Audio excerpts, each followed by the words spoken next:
கட்சிக்குள் வந்துவிட்டால் எவ்வளவு பெரிய ஆற்றல் படைத்தவர்களாக இருந்தாலும் கூட அந்த கட்சிக்கு கட்டுப்படுவது முக்கியமானது. ஆர்வம் அதிகமாக இருக்கிறது, உடனே எதையும் சாதிக்க வேண்டும் என்று துடிக்கிறார். கட்சிக்குள்ள ஒருத்தர் இருக்கும்போது என்னென்ன பேசணுமோ அதை எப்ப பேசணுமோ அதெல்லாம் பேசியிருக்கோம். இதெல்லாம நான் ஒவ்வொரு இன்ச் பை இன்ச்சா சொல்ல முடியும்.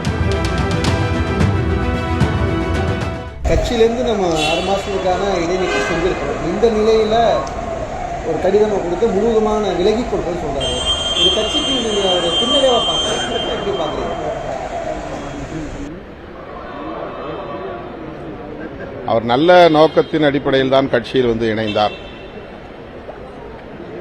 எத்தனையோ பல அரசியல் கட்சிகளில் எனக்கு தொடர்பு இருந்தாலும், ஏன் திமுகவிலே கூட என்னால் இணைந்து செயல்பட்டிருக்க முடியும். ஆனாலும் கூட தலித் மக்களின் நலன்களுக்காக உங்களோடு இணைந்து பணியாற்ற விரும்புகிறேன் என்றுதான் என்னிடத்தில் தொடக்கத்தில் பேசினார். அதன் அடிப்படையில் வெல்லும் ஜனநாயக மாநாட்டிலே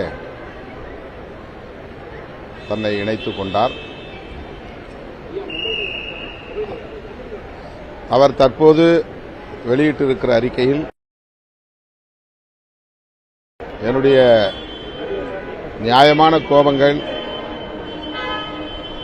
மக்கள் நலன் கருதி நான் வெளியிடும் கருத்துக்கள், திருமா அவர்களுக்கும் எனக்கும் இடையிலான ஒரு உறவை பாதிக்கக்கூடிய வகையில் இருக்கிறது,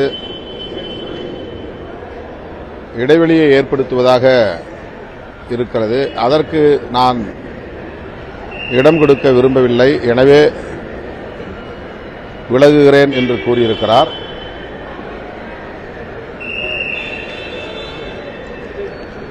இடைநீக்கம் செய்யப்பட்ட பிறகு அவர் அது குறித்து பொதுவெளியில் கருத்து சொல்லுவது வழக்கமில்லை. தலைமையிடம் அல்லது அதற்கென நியமிக்கப்படுகிற ஒழுங்கு நடவடிக்கை குழுவிடம் அவர் விளக்கம் அளிக்கலாம். அந்த விளக்கம் ஏற்கப்பட்டு நடவடிக்கை தேவையில்லை என தலைமை கருதினால் அல்லது ஒழுங்கு நடவடிக்கை குழு கருதினால் மறுபடியும் அவர் கட்சியிலே இணைந்து செயல்பட வாய்ப்பு இருக்கிறது. இதுதான் ஒவ்வொரு கட்சியிலும் பின்பற்றப்படக்கூடிய ஒரு நடைமுறை. ஆனால்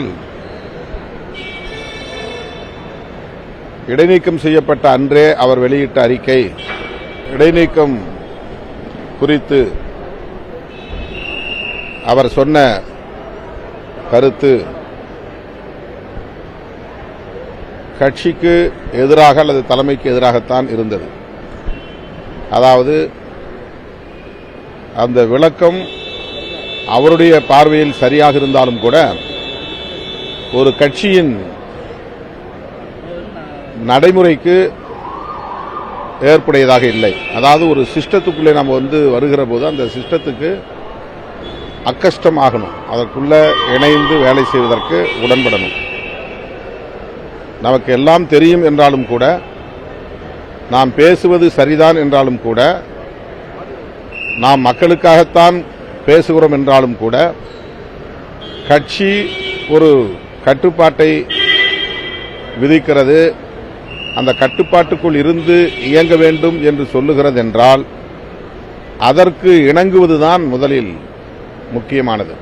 அதனால்தான் பௌத்தத்தில் கூட புத்தம் சரணம் கச்சாமி, தம்மம் சரணம் கச்சாமி, சங்கம் சரணம் கச்சாமி என்பதை ஒரு முழக்கமாகவே வைத்திருக்கிறார்கள். சங்கம் என்பது அமைப்பு, அமைப்புக்கு நான் கட்டுப்பட்டு நடப்பேன் என்பதுதான் அதற்கு பொருள். அறிவே உன்னை வணங்குகிறேன், அறமே உன்னை வணங்குகிறேன், அமைப்பே உன்னை வணங்குகிறேன் என்பதுதான் பௌத்தத்தில் இருக்கிற மிக முக்கியமான முழக்கம். ஆகவே ஒரு கட்சிக்குள் வந்துவிட்டால் எவ்வளவு பெரிய ஆற்றல் படைத்தவர்களாக இருந்தாலும் கூட அந்த கட்சிக்கு கட்டுப்படுவது முக்கியமானது, அந்த கட்சியின் நடைமுறைகளுக்கு இணங்க செயல்படுவது முக்கியமானது. அவருடைய கோரிக்கைகள் நியாயமானதாக இருக்கலாம், அவருடைய குரல் நியாயமானதாக இருக்கலாம், அவருடைய பார்வையிலே அது சரியானதாக இருக்கலாம். ஆனால் அந்த குரல் கட்சியின் வழியாக ஒலிக்க வேண்டும், கட்சியின் நலன்களுக்கு இணங்கி அது செயல்பட வேண்டும். அதுதான் முக்கியமானது. அதை அவரிடத்திலே பல முறை நாம் சுட்டிக்காட்டியிருக்கிறோம். அவர் இந்த முடிவை எடுத்திருப்பது அவருக்கு சரி என்கிற அடிப்படையில் தான் மேற்கொண்டிருக்கிறார். அவரை கட்சியிலிருந்து நீக்க வேண்டும் என்பதோ அல்லது கட்சியிலிருந்து அவர் வெளியேற வேண்டும் என்பதோ நம்முடைய நோக்கமில்லை. கட்சியின் நடைமுறைகளுக்கு கட்டுப்பட்டு அவர் இயங்க வேண்டும் என்பதுதான் அந்த இடைநீக்கம் நடவடிக்கையின் நோக்கமாகும். இரண்டு வருடமா அவர் கட்சிக்கு வந்து ஒருவர் பழக்கம் 3 வருஷமா பழக்கம். 2021 சட்டமன்ற தேர்தலில் இருந்து அவரோடு பழக்கம். அவர் வருகிறார், கட்சியில் இணைந்து ஓராண்டு ஆகிறது. வருகிறார். பல்வேறு தகவல்களை விடுதலை சிறுத்தை கட்சியுடைய துணை பொதுச்செயலாளர் வந்து தகவலை சொல்லுகிறார், பல்வேறு தகவலை கருத்துக்களை சொல்லுகிறார். இந்த விசிக ஒரு தளமா அவர் வந்து பயன்படுத்துகிறார். இல்லை, அப்படிலாம் நான் அதை பார்க்கல. அவர் ஒரு ஆர்வம் அதிகமாக இருக்கிறது, உடனே எதையும் சாதிக்க வேண்டும் என்று துடிக்கிறார். ஆனால் ஒரு கட்சிக்குள்ளே வந்த பிறகு அவர் என்ன நினைத்தாலும் தலைமையிடம் சொல்லி அல்லது தலைமையின் வாயிலாக கட்சியாக அது வெளிப்பட வேண்டும், கட்சியின் மூலம் வெளிப்பட வேண்டும். கட்சி எடுக்கிற முடிவு தனிநபராக இருக்கிற தலைவர் முடிவல்ல. கட்சி என்றால் அதுக்குள்ளே அனைத்து நிர்வாகிகளும் பொறுப்பாளர்களும் அடக்கம். அதற்கு ஒவ்வொரு முறையும் நாம் மாநில அளவிலே மாவட்ட செயலாளர்களை கூட்டி பேச முடியாது. அதற்காகத்தான் ஒரு உயர்நிலை குழு என்ற அமைப்பை வைத்திருக்கிறோம். ஆகவே ஒரு முக்கியமான அரசியல் முடிவுகளை நாம் எடுக்க முயல்கிற போது உயர்நிலை குழுவிலே கலந்து ஆய்வு செய்வது என்பது நடைமுறையாக இருக்கிறது.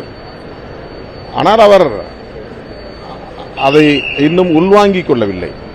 ஒரு அமைப்பு, அந்த அமைப்பின் நடைமுறை ஆகியவற்றை உள்வாங்கிக் கொள்வது முக்கியமானது.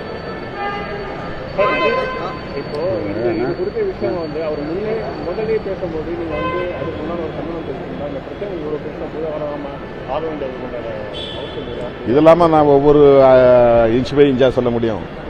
அதெல்லாம் நான் எங்களுக்குள்ள கட்சிக்குள்ள ஒருத்தர் இருக்கும்போது என்னென்ன பேசணுமோ, அதை எப்ப பேசணுமோ அதெல்லாம் பேசியிருப்போம். அந்த கருத்துக்களை பகிர்ந்திருப்போம். அதை நம்ம ஒவ்வொரு வாரியா டேட் வாரியா சொல்ல முடியுமா என்ன?